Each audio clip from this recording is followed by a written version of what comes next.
Hello, I'm going to talk to you today about Ansoff's growth matrix and Magner's Irish cider. But before we get into this, who am I?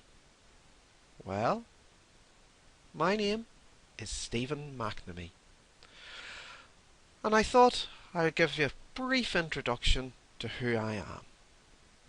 I'm a family man. I have two children, Christopher and Rachel, who are great fun. I'm a waterman. I'm a very keen surfer. Here I am on the north coast of Ireland, surfing in what is termed the cold water Hawaii. Ireland has some of the best waves for surfing in the world. But what might be more interesting to you is my professional experience. I'm a chartered accountant. I'm a fellow of the Chartered Accountants Ireland. I qualified for them working in Baker Tilly Mooney Moore, a medium-sized accounting practice based in Belfast. From there, I moved to First Trust Bank, where I worked in their financial control, doing the financial accounts and also the statutory returns to the Bank of England and the Financial Services Authority.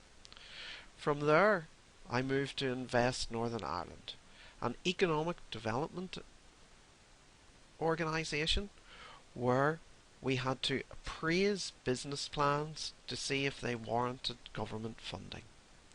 After there, I moved to PricewaterhouseCoopers, the largest consulting firm in the world, where I had a great job in their client training division. I was the senior consultant and went out and gave training to their clients, basically based on all the broad range of experience I had had up to date within finance. While the job was great, the travelling was not so great, and so I moved to the University of Ulster, and I've been here for about 6 years, really coming full circle, as it was the University of Ulster where I studied accountancy. So, it's the Ansoff's growth matrix today. But before we get on to it, let's think about Magner's Irish cider. Cider, as I'm sure you're aware, is an alcoholic drink produced from pressed apples. When I was with PricewaterhouseCoopers, I had a secondment for 6 months to work as management accountant within Magner's, and it was a really exciting time for the company. It was about 2007, and the company was just going through an absolute transformation in fortunes, and it was all down to an inspirational advertising campaign. So let's have a look at the ad that started it all off.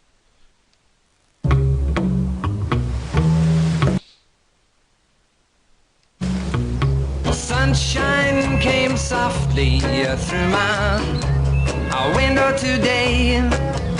At Magner's, It'll take time, I know it. this has always been the perfect time While, to put everything 'cause on I've made ice. my mind up, you're going to be mine. Magner's Irish cider, Right now, time dedicated to you.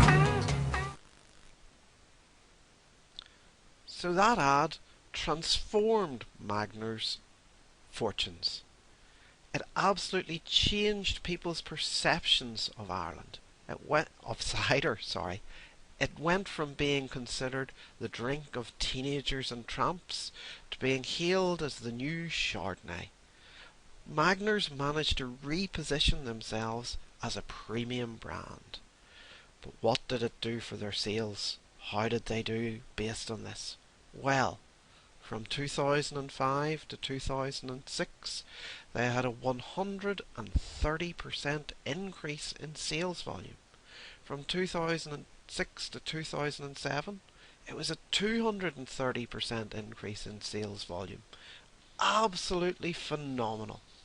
But this led to a problem: market saturation. Once they had this level of sales, that's what their shareholders expected: more growth. But the Irish market was too small.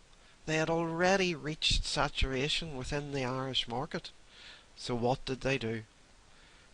They looked to the rest of the UK. They moved to England, Scotland and Wales and tried to grow there. They looked to the south of Spain, taking the expat market, the people from England who had retired to the south of Spain, and targeting them. They thought to themselves, an awful lot of Irish people have moved to the eastern coast of the United States over the last 100 years. There's a big Irish American population here. Maybe we could target them.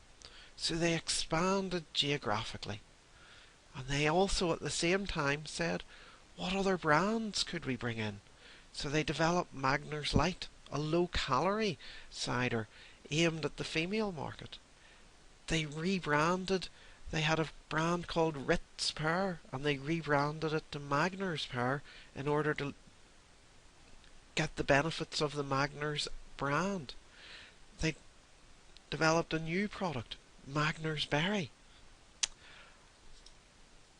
But what has all of this to do with Ansoff?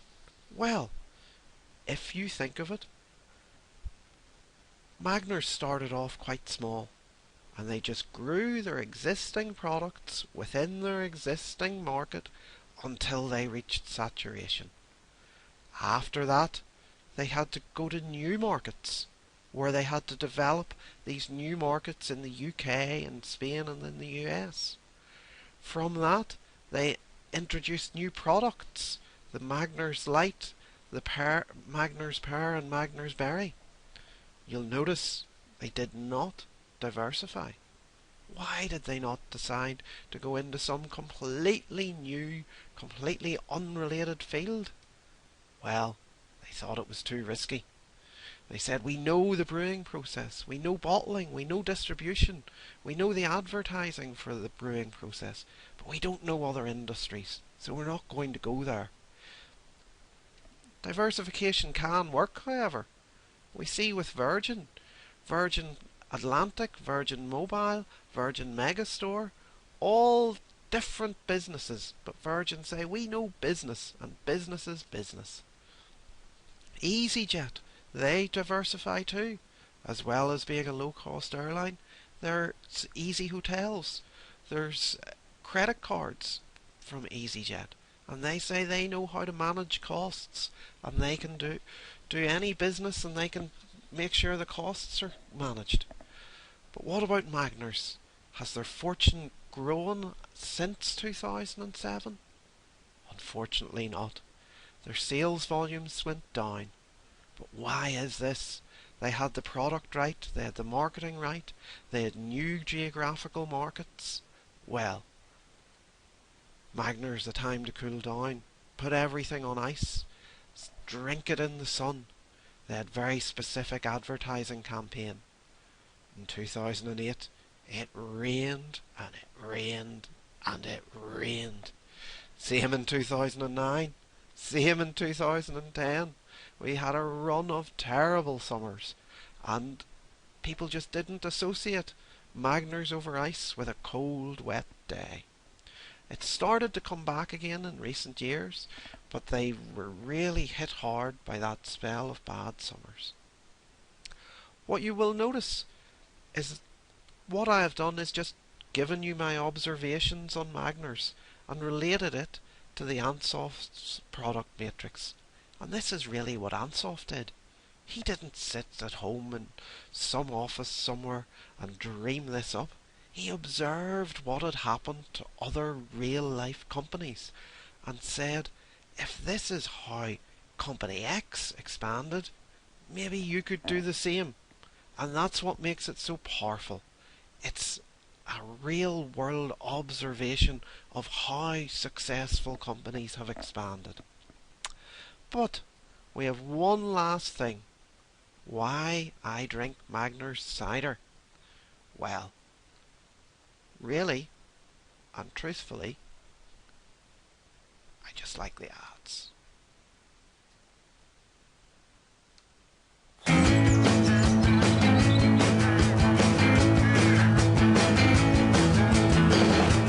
It's a lazy day. The most glorious thing about time I'm down with nothing else to do. is losing track of it. It's Magners Irish Cider. Time dedicated to you.